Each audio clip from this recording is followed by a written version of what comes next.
satisfaction is in girls, or is in relationships, or is in being a big man, isn't ready for Song of Songs, isn't ready for deep intimacy with Christ. Just like the young boy, the foolish boy, who meets the perfect girl, the best girl, but he's not ready to stop chasing the other bad ones.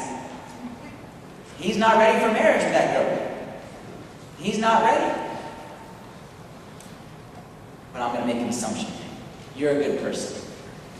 You know that out there ain't the answer. Ain't the answer.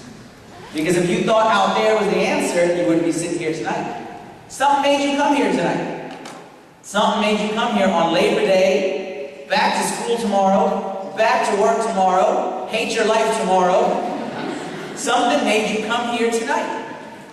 And what is that something that made you come here tonight? Whether you realize it or don't realize it, is that you have inside you a desire to have intimacy and true love that only God can provide. God made us in His image and likeness.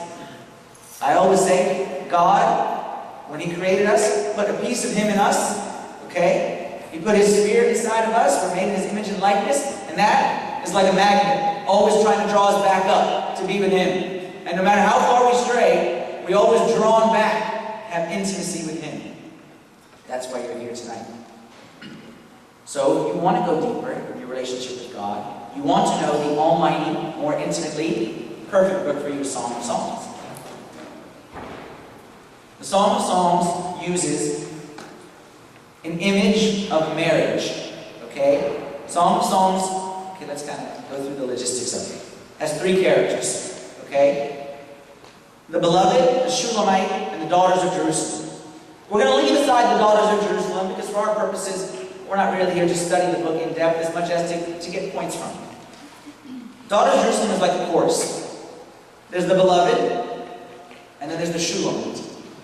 Beloved is the groom, Shulamite is the bride. Okay? And it's a story, a love story between a groom and his bride. The symbolism there is clearly God and two things. God and the church is one aspect of it. Okay, as the church is the bride of Christ. And you cannot understand Song of Songs apart from the church. Other people try to explain Song of Songs in a personal way without the church, and you can't truly understand it. Because the church is the true bride.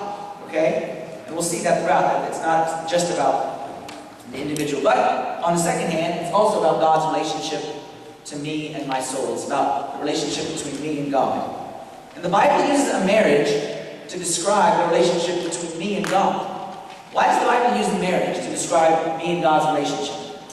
Oftentimes, if I say, who's your God? Tell me who God is to you. Some people would say, He's my Lord. That's good. That's not wrong. That's right. He's my Father. Excellent. Very good. He's my Savior. Beautiful. But is there more? I know He's your Lord, and I know He's your Master, and I know He's your Savior, and I know He's your friend, and I know He's all these things, and that's great. I'm not saying it's wrong. But the completion, the end point I want to get to, is that He is my groom, that He is my spouse. All those other ones, like you can't start knowing God as your spouse. Usually the relationship with God begins as knowing God as our Father. Maybe it takes the shape of Lord and Master at some point. Maybe when we gain a little bit of thinking abilities, we can see Him as Savior. But I hope it evolves eventually into the point of knowing Him as more than that, as knowing Him as my spouse, as my groom, me being His bride. The word Shulamite, okay, the literal meaning of Shulamite. Shulamite is the feminine of Solomon, okay? So Solomon wrote this. So who is Solomon saying is the bride? Himself. It's like if my name was Mike and I said the bride is Michelle. It's the same name but just a female. Stephen, Stephanie, kind of thing. Okay? So the bride is me. You guys ready to jump into Song of Songs? You guys ready? Okay. Ready for mature crowd only kind of stuff? Okay? Let's jump in. The book of Song of Songs is not to be read in chapters as much as it is like a play to be read in acts or scenes. And the first